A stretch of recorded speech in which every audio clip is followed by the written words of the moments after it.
द्वारका दिल्ली के शहरी ढांचे का एक गौरवशाली प्रतीक है। यहाँ की 8 लेन वाली सड़कें और गगनचुंबी अपार्टमेंट्स और चमकते हुए मेट्रो स्टेशन एक ऐसे भविष्य की तस्वीर पेश करते हैं जहाँ अंधविश्वास के लिए कोई जगह नहीं दिखती। लेकिन जैसे ही सूरज ढलता है और रात के 2 बजते हैं, इसी चकाचौंध के बीच सेक्टर 9 द्वारका की वह बदनाम सड़क अपना असली रूप धारण कर लेती है। दिल्ली के सेक्टर 9 में खड़ा है वह शापित पीपल का पेड़, जिसे स्थानीय लोग हॉन्टेड ट्री भी कहते हैं, जिसके बारे में अखबारों में कई बार खबरें छप चुकी हैं। अखबारों की सुर्खियों के अलावा लोगों के बयान भी रूह कपा देने के लिए काफ़ी हैं। यह उस खौफनाक रात की कहानी है जिसने मल्होत्रा परिवार के तर्क और विज्ञान पर भरोसे को हमेशा के लिए ख़त्म कर दिया। 14 मई 2021 गुड़गांव के एक रिजॉर्ट में राजेश मल्होत्रा के रिलेटिव की शादी थी। इस शादी को राजेश के पूरे परिवार ने अटेंड किया था और देखते देखते काफ़ी रात भी हो चुकी थी। राजेश का पूरा परिवार, राजेश, उसकी पत्नी, 10 साल का बेटा आरव और राजेश की मदर देर रात तक नाच गाने और खुशियों में डूबे रहे। रात के करीब 2:15 बज रहे थे। राजेश अपनी सफ़ेद सेडान कार में परिवार को लेकर द्वारका की ओर बढ़ रहे थे। सुनीता और माँ शादी अटेंड करने की वजह से काफ़ी थक चुकी थी और उनका बेटा गाड़ी में ही सो चुका था। जैसे ही कार ने द्वारका सेक्टर 9 के मेट्रो स्टेशन वाले सुनसान रोड पर प्रवेश किया, अचानक वातावरण का मिजाज बदल गया। बाहर का तापमान 35 डिग्री था, लेकिन कार के अंदर अचानक एक ऐसी ठंडक महसूस हुई जैसे किसी ने बर्फ़ की सिल्ली रख दी हो।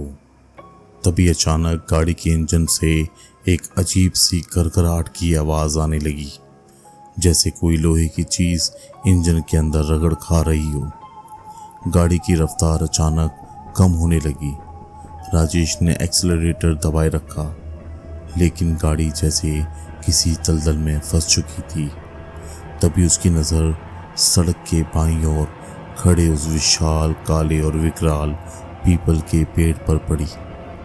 उस पेड़ की जड़ें जमीन से बाहर निकलकर सड़क तक आ रही थी। उसकी टहनियाँ इतनी नीची थी कि वह कार की छत को भी टच कर रही थी। अचानक कार की हेडलाइट्स टिमटिमाने लगी और फिर एक तेज झटके के साथ बुझ गई। चारों ओर घना काला सन्नाटा छा गया। आरव, जो अब तक सो रहा था, अचानक उठकर बैठ गया। उसकी आंखें फटी की फटी रह गई। पापा, वो देखो, वो क्या है? पापा, पापा देखो, वो क्या है? आरव की कांपती हुई उंगली पेड़ की सबसे ऊंची डाल की ओर इशारा कर रही थी। राजेश ने खिड़की से बाहर झांका तो देखा कि एक पेड़ की एक घनी डाल पर एक धुंधली सफ़ेद आकृति झूल रही थी। वह कोई कपड़ा नहीं था, वह एक महिला थी जिसके पैर जमीन से 7 फीट ऊपर हवा में थे। उसके लंबे उलझे हुए बाल उसके चेहरे को ढके हुए थे और बाल धीरे धीरे नीचे की ओर भी बढ़ रहे थे, जैसे वे कार को जकड़ना चाहते हों। गाड़ी मत रोकना राजेश, तुम्हें मेरी कसम है, तुम गाड़ी मत रोकना, राजेश की माँ ने चीखते हुए कहा। उसका गला डर के मारे रूंध गया था। राजेश ने पागलों की तरह चाबी घुमाई। इंजन एक बार फिर स्टार्ट हो गया और गाड़ी धीरे धीरे आगे की ओर बढ़ने लगी। लेकिन तभी एक जोरदार धप की आवाज़ हुई। ऐसा लगा जैसे किसी ने किसी भारी चीज़ को कार की छत पर पटक दिया हो। देखते देखते कार का पिछला हिस्सा बुरी तरह से नीचे की ओर झुक चुका था। सुनीता ने हिम्मत जुटाकर पीछे के शीशे की ओर देखा तो वहां कोई नहीं था, लेकिन ठंडी और सड़ी हुई मांस जैसी गंध कार के अंदर जैसे भर चुकी थी।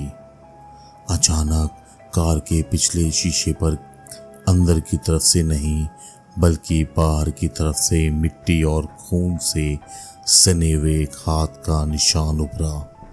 वह हाथ धीरे धीरे शीशे पर नीचे की ओर फिसलने लगा, जैसे कोई बाहर लटका हुआ अंदर आने की कोशिश कर रहा था। आरव चिल्लाने लगा। तभी राजेश को महसूस हुआ कि उनके ठीक कान के पास कोई बहुत तेज और ठंडी सांसें ले रहा है। कहाँ जा रहे हो? एक फटी हुई डरावनी आवाज राजेश के दिमाग के अंदर गूंज उठी। राजेश ने बगल वाली सीट पर देखा तो वहां कोई नहीं था, लेकिन सीट पर एक गहरा गड्ढा बना हुआ था, जैसे कोई अदृश्य शक्ति उस सीट पर बैठी हुई हो। अब वह साया पेड़ से उतरकर सड़क पर आ चुका था। राजेश ने देखा कि हेडलाइट की मध्यम रोशनी में भी वह सफ़ेद आकृति कार के ठीक बगल में दौड़ रही थी। उसके पैर जमीन पर नहीं पड़ रहे थे, वह हवा में तैर रही थी। उसकी गर्दन अजीब तरीके से मुड़ी हुई थी और जब उसने कार की खिड़की की तरफ देखा तो राजेश ने देखा कि उसकी आंखों की जगह पर दो जलते हुए कोयले जैसे गड्ढे थे। कार के चारों दरवाजों पर एक साथ प्रहार होने लगे।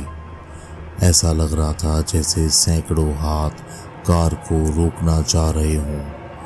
राजेश ने हनुमान चालीसा का पाठ जोर जोर से पढ़ना शुरू कर दिया। उसकी आवाज़ काँप रही थी, लेकिन उन्होंने एक्सेलरेटर को नहीं छोड़ा।